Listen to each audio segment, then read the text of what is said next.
59 years ago, the United States naval intelligence ship USS Liberty was attacked in broad daylight in international waters, flying a large American flag, while her hull number was clearly visible on both bow and stern.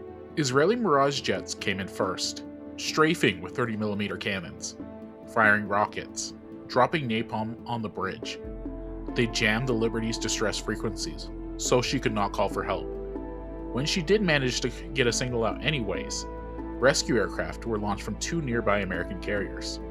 They were recalled to their ships by order of the Secretary of Defense before they reached the Liberty. The jets were followed by torpedo boats.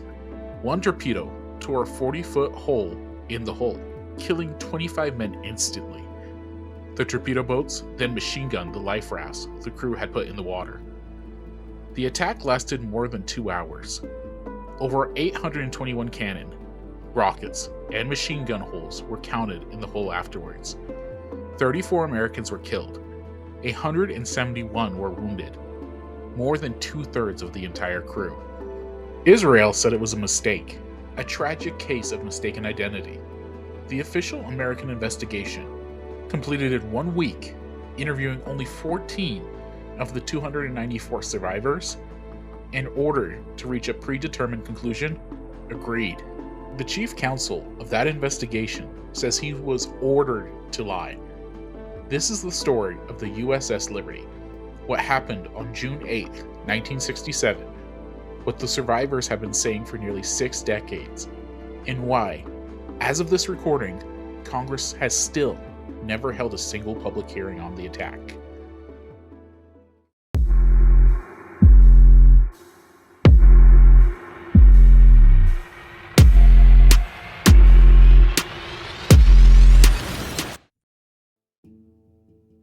The Six-Day War began on June 5, 1967, when Israel launched a preemptive strike against the Egyptian Air Force, destroying most of it on the ground in the first hours of the war.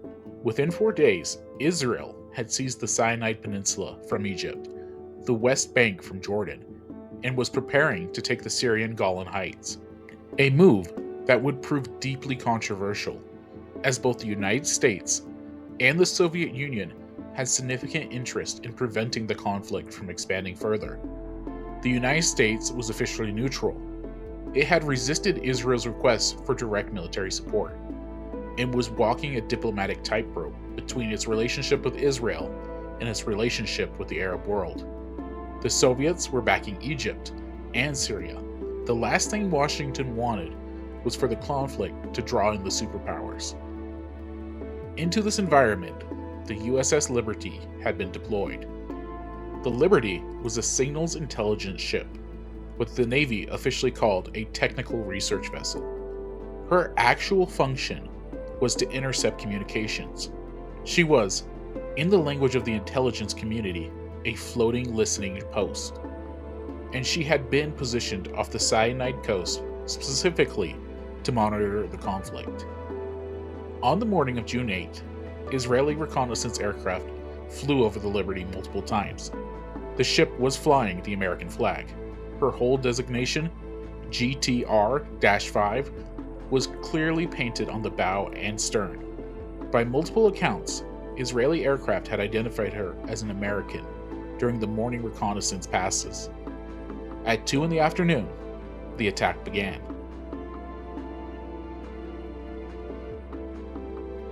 The first aircraft came in fast and low, Israeli Mirage 3 jets, strafing with 30mm cannons.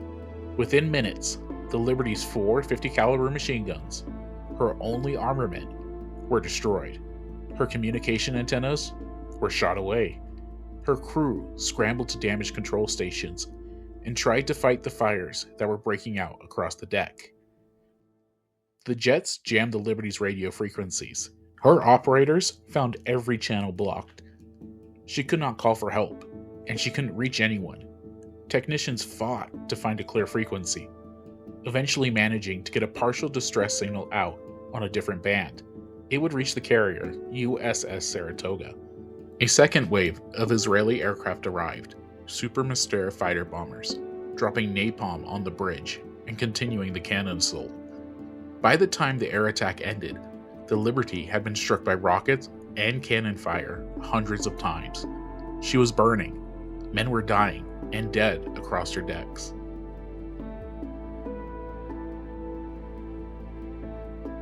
Then came the torpedo boats.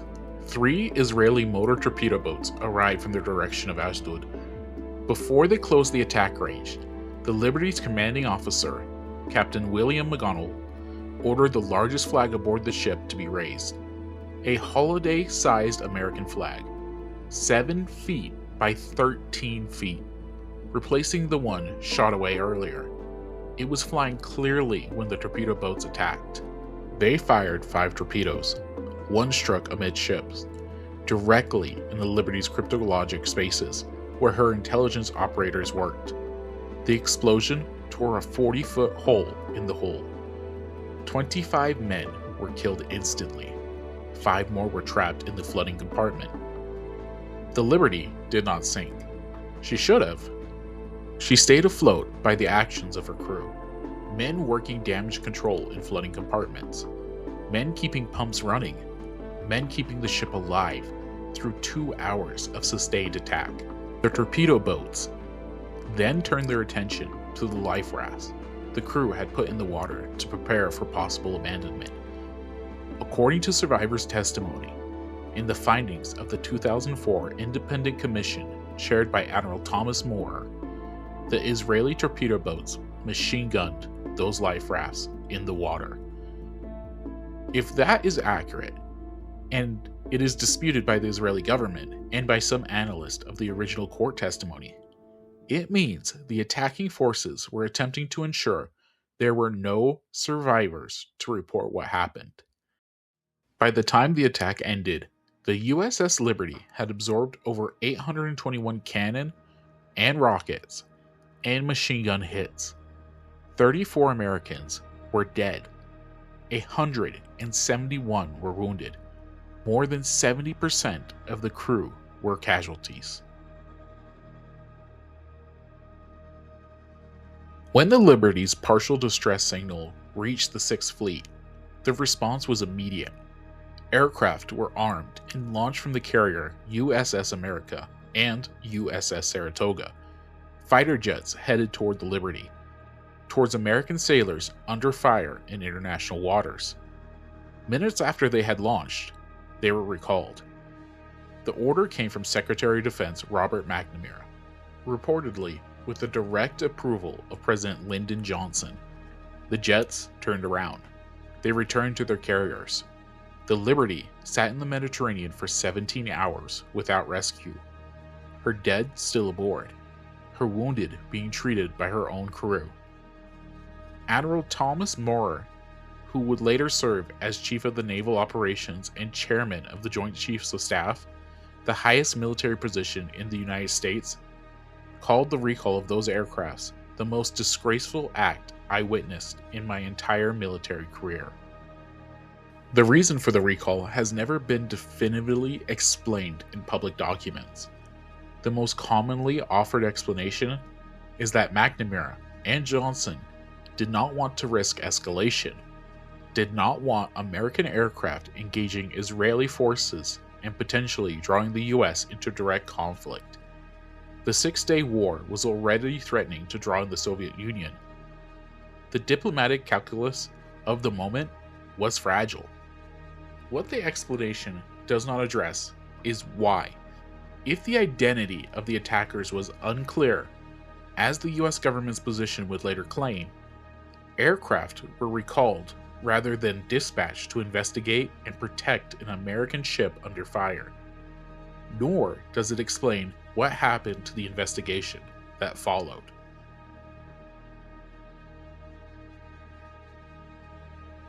A naval court of inquiry was convened within days of the attack. Admiral Isaac Kidd presided. Captain Ward Boston served as chief legal counsel, the senior attorney responsible for ensuring the investigation was conducted properly and its findings accurately recorded. Boston and Kidd estimated the investigation would take 6 months. They were told orally by the Johnson administration to complete it in 1 week. They interviewed 14 of the Liberty's 294 survivors. They could not interview 60 of the hospitalized wounded. They were barred from traveling to Israel to interview the attacking forces, collect Israel war logs, or review Israeli communications from the day of the attack. The investigation that was eventually conducted into North Korea's capture of the USS Pueblo, a different intelligence ship incident from the same era, lasted nearly 4 months, interviewed over 100 witnesses, and produced a transcript of nearly 3,400 pages. The Liberty Inquiry produced 158 pages. The court's findings were predetermined, according to its own chief counsel. In 2002, Ward Boston broke his silence. In a sworn affidavit released at a Capitol Hill press conference, he stated that President Johnson and Secretary of Defense McNamara had ordered Admiral Kidd to conclude that the attack was a case of mistaken identity, and that this conclusion had been reached despite, in his words, overwhelming evidence to the contrary. Boston said he had stayed silent for 35 years because he was a military man, and when orders came from the President and Secretary of Defense, he followed them.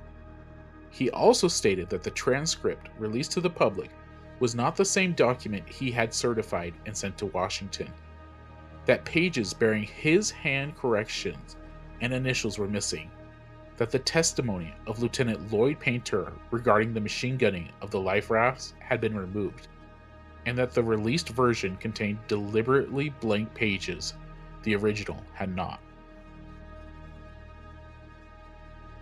Boston's account has been disputed. The author of a pro-Israel account of the incident argued that Boston was mistaken about what the evidence showed, and that the mistaken identity conclusion was genuinely supported by the available facts. Boston maintained his account until his death. The original transcript, the one he says he certified, has never been produced. What is documented and not disputed is this: investigators were barred from interviewing the attacking forces. The inquiry took 1 week. 60 wounded sailors were never questioned. The conclusion was delivered before any serious investigation had been conducted. The mistaken identity conclusion was not accepted by everyone in a position to know. Secretary of State Dean Rusk, the man responsible for American diplomacy at the time of the attack, stated publicly he did not believe the attack was a mistake.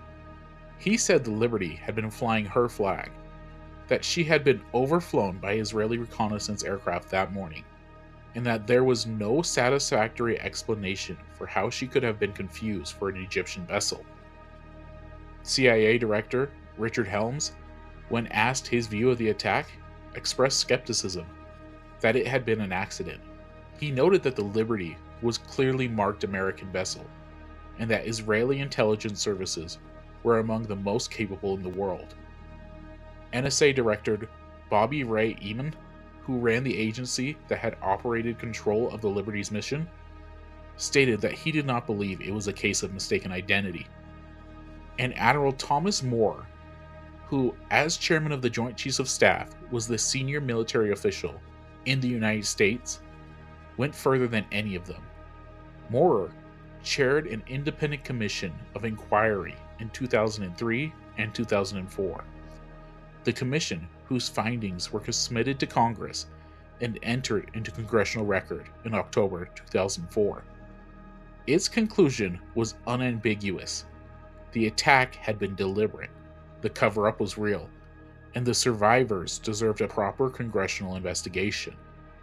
Moore wrote in 2004, "I have never believed that the attack on the Liberty was a case of mistaken identity. What is so damnable is that the American government put the protection of its relationship with Israel above the lives of 34 American sailors." The survivors of the Liberty had been making the same argument for 59 years. They were ordered not to speak about the attack, told they would face court-martial if they discussed it publicly, instructed that the matter was classified. Many stayed silent for years out of military discipline. As the decades passed and they aged, they began to talk. June 8th, 2026, the 59th anniversary of the attack. A United States congressman gave a rare floor speech on the House of Representatives demanding a formal congressional investigation into the USS Liberty.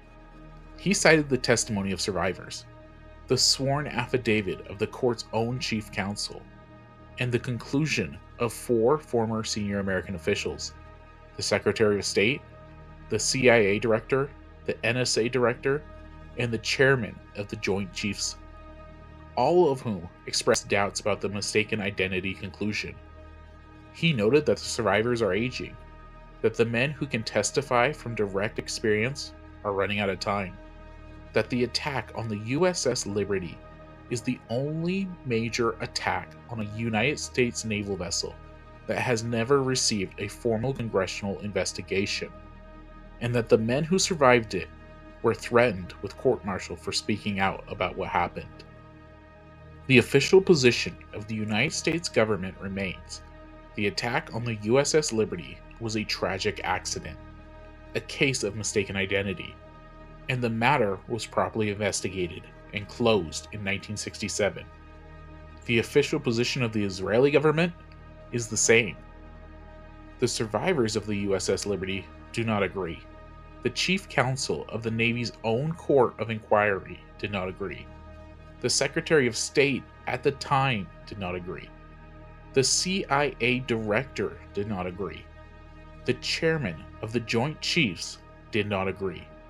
And the NSA, 50 years after the attack, was still keeping details of the incident classified.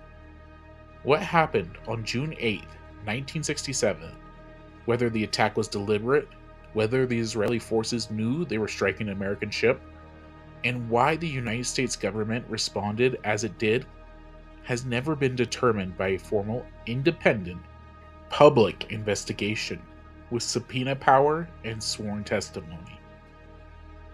34 American sailors were killed. 171 were wounded. Their ship was in international waters, flying the American flag, in broad daylight. The men who survived were told not to talk. Most of them are gone now. The ones still alive are in their 80s. They are still asking for the truth.